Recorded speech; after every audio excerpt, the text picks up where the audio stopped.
Hi, my name is Alexis. I'm 23 years old and I recently graduated college in December.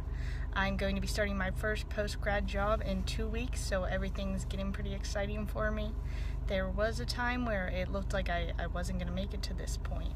I had to pass an exam by a certain deadline to take my last class of college, and I ended up not passing it on time. I had to take the semester off and could return the following semester pending I passed the exam, which puts a whole lot more pressure on it than there already was. And I had already taken the exam, so I knew the format of it. I knew what I was looking for. I bought a couple of things online, they didn't help.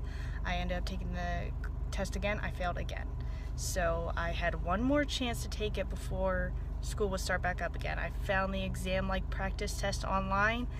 It was the same format of the test. This was the only thing that was legitimately beneficial to me.